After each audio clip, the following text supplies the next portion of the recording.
Recentemente, duas notícias da área econômica chamaram a atenção. A primeira delas é um corte do governo nas linhas de crédito e nos tempos permitidos para que esses créditos sejam oferecidos à população.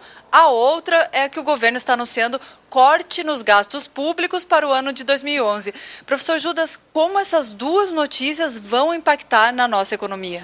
Na verdade, essas duas variáveis, crédito e gastos públicos, a segunda, o grande problema não só do governo FHC, como o governo Lula. Dos dois últimos governos, dos últimos 16 anos, aqui o grande problema.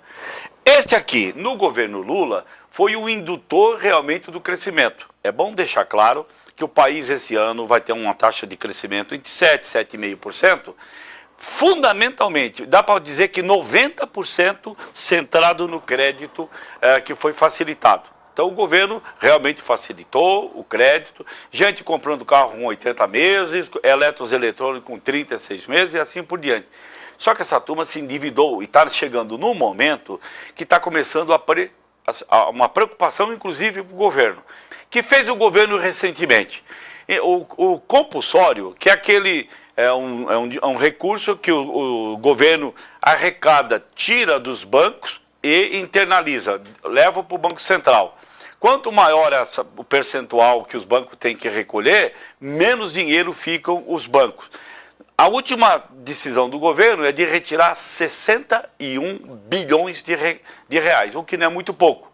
Qual foi a consequência disso para os últimos dias?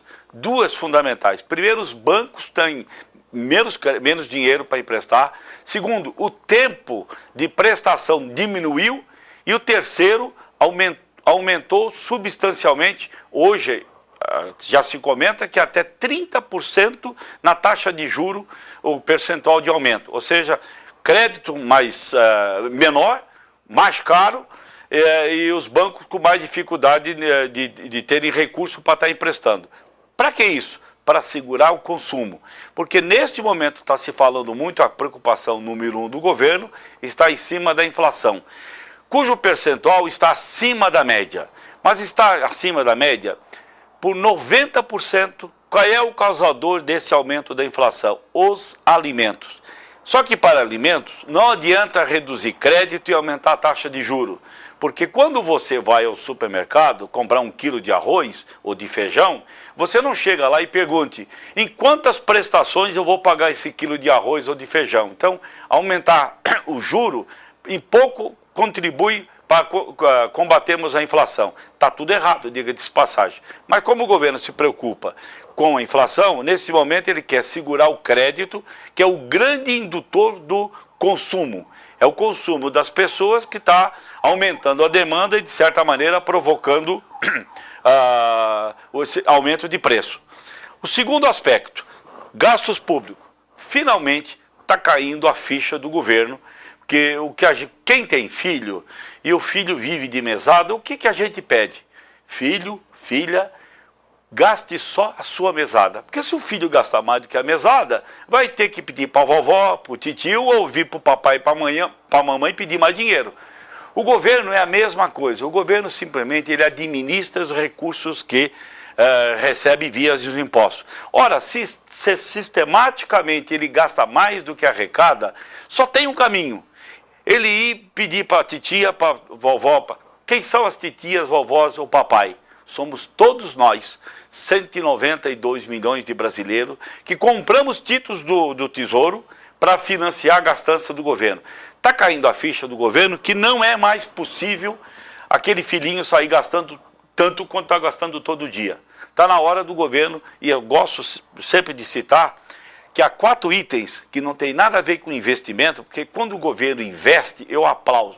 Porque, sem dúvida nenhuma, é coisa boa. Que foi o que o maior economista de todos os tempos pediu, John Maynard Keynes. O governo tem que ser indutor do crescimento, tem que ser investidor. Mas há 4 itens que não tem nada a ver com investimento. Juros, pessoal, máquina administrativa e déficit da Previdência. Esses 4 itens, 1 bilhão e 500 milhões por dia. Isso é gastança. E o governo está vendo que não tem acerto. Com isso, com essa gastança, só tem um caminho: vender título. Para vender título, não pode baixar o juro, porque senão as pessoas vão comprar esses títulos. E se aumentar o juro, tem um problema muito sério. O governo passa a gastar mais ainda com esses itens. Aliás, quando eu citei dos 4 itens, eu citei em primeiro lugar os juros. O Brasil é o único país do mundo onde o gasto com juros é o principal item. É mais do que pessoal, é mais do que máquina administrativa. Não existe país no mundo, em todos os demais, pessoal ou máquina administrativa, custa mais do que o juro. O Brasil é o único. Então o Brasil está errado, sem dúvida nenhuma. Finalmente, o atual governo, que já está se preparando para o próximo, já está dizendo que nós temos que começar a ter um controle maior, porque houve um descontrole total. É só lembrar que nessa questão de gastos públicos no governo Lula, por ano, 8% acima da inflação todos os anos. Há um descontrole, sim. E, finalmente, a questão do crédito no Brasil, ele ainda não é muito, não chega nem a 50% do PIB. Até não é muito. Os países desenvolvidos chegam a 100%. O problema está na velocidade. O Brasil, de 8 anos atrás, era em torno de 20%, agora já se aproxima de 48%, 49%. Então a velocidade foi muito grande. E é isso que fez que o consumismo fosse um pouco demais. Como a preocupação é só com a inflação, os dois podem contribuir efetivamente para controlarmos a inflação. Pense nisso.